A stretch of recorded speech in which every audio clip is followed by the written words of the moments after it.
Hi అండి. అందరూ ఎలా ఉన్నారు? నేను చాలా బాగున్నాను. మీరు కూడా బాగుండాలని మనస్ఫూర్తిగా కోరుకుంటున్నాను. ఇకపోతే మన టాపిక్ అక్రమ సంబంధం. అక్రమ సంబంధం అంటే తాళి కట్టకుండా తాళి కట్టిన వాళ్ళు ఉండగా వేరే వాళ్ళతో ఫిజికల్ రిలేషన్ కానీ హార్ట్తో రిలేషన్ కానీ ఉండటం. అయితే ఈ రోజుల్లో ఇది చాలా కామన్ అయిపోయింది. ఎలా అంటే మగాడు కదా వాడు అలానే ఉంటాడు. నా చుట్టుపక్కల ఉన్న సిచ్యువేషన్ బట్టి వీడియో చేస్తున్నాను. వాడు మగాడు వాడు అలానే ఉంటాడు కదా అని చెప్పేసి వాడిని సపోర్ట్ చేస్తున్నారు. ఆ అమ్మాయికి ఏం చెప్తున్నారంటే, అమ్మ నువ్వు ఎప్పుడో అతను నీ దారికి వచ్చినప్పుడు వస్తాడు కానీ నువ్వు మాత్రం పిల్లల మొహం చూడాలి, పిల్లల కోసం ఆలోచించాలి, పిల్లల కోసం నువ్వు బ్రతకాలి తప్ప అతని కోసం బాధపడకూడదు, అది ఇది అని చెప్పేసి ఆ అమ్మాయికి అయితే నీతులు చెప్తున్నారు. అంటే ఇది కరెక్టే. పిల్లల కోసం ఏమి ఆలోచించాలి ఒక తల్లిగా పిల్లల గురించి ఆలోచించాల్సిన బాధ్యత ఈ తల్లిపై ఎంత ఉందో అంతకన్నా ఎక్కువే ఆ నాన్నకు కూడా ఉంటుంది కదా. అవును కదా. మరి అసలు ఆమెకి ఏంటి అంత అవసరం? ఒక్క పేగు తెంచుకున్న బంధం తప్ప మరేమీ లేదే. ఇంటి పేరు తనది కాదు, తను ఉండే ఇల్లు తనది కాదు, అక్కడ ఉన్న అత్తమామలు తనకి అమ్మ నాన్న కాదు. అలాగే తన రెస్పాన్సిబిలిటీస్ అన్నీ తనకి సంబంధించినవే కాదు. అయినా కూడా ఒక మనిషిని నమ్మి ఆ మనిషి ఇంటి పేరు నిలబెట్టి ఆ మనిషికి వంశాన్ని కోసం పిల్లల్ని కని తన అమ్మా నాన్నల్ని తన అత్తమామలుగా చూసుకుంటూ ఎంతో బాధ్యతగా దీనికి ఏంటంత అవసరం?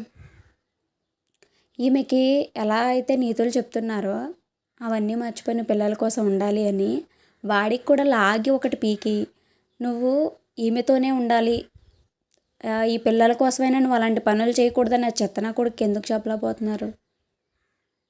ఏంటో కదా నిజంగా ఈ సమాజం. అసలు ఆమెకి ఏంటి అంత అవసరం? అంత అవసరం లేదు కదా. పేగుబంధం తప్ప మరేం లేదు.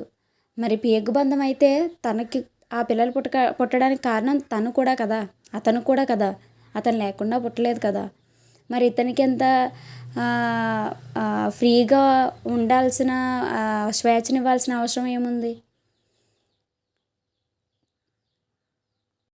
అంటే పిల్లల్ని చూడాల్సిన అవసరం తల్లికే ఉంది, అతనికి అనవసరం పట్టించుకోనక్కర్లేదు. అది కాదు నేను చెప్పేది. మీకు అర్థమవుతుందని అనుకుంటున్నాను. రెస్పాన్సిబిలిటీస్ గురించి తప్పు చెయ్యని ఈమెకి కాదు గుర్తు చేయడం, తప్పు చేస్తున్న అతనికి గుర్తు చేయమని చెప్తున్నాను. ఈవిడికి ఎంత అవసరం ఎంత బాధ్యత ఉన్నాయో అతనికి అంతకన్నా ఎక్కువ ఉన్నాయి.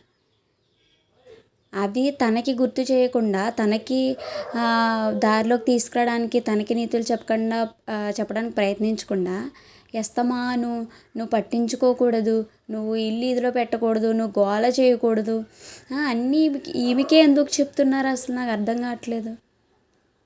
నేను నా ముందు ప్రశ్నించిన ప్రతి ఒక్కరికి నేను అదే చెప్తున్నాను. ఏంటంటే అతను అక్రమ సంబంధం పెట్టుకున్న అమ్మాయి వేరే వాళ్ళతో మాట్లాడుతుందని ఆమెను కొట్టిన ఇతనికి వాళ్ళ తల్లి చెప్తుందట, అతని తల్లి. అదేంటి వీడితో ఉన్నప్పుడు వీడితో ఉండొచ్చు కదా, వేరే వాళ్ళతో మళ్ళీ మాట్లాడాల్సిన అవసరం దానికే ఉంది అని. మరి కొడుకుని వెనకేసుకొని వచ్చి అక్రమ సంబంధం పెట్టుకున్న ఆవిడని తిడుతుంది. మరి ముందు తాళి కట్టి 10 మందిలో తాళి కట్టి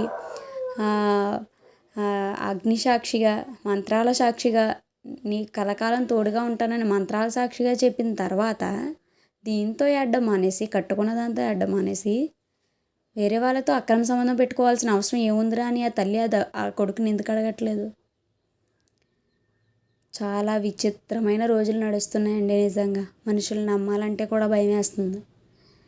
ఒకవేళ మనం తప్పు చేయకపోయినా ఆ తప్పును అడిగినందుకు మనల్ని తప్పుగా చూపిస్తున్నారు. అది అసలు సమస్య. ఏమంటారు?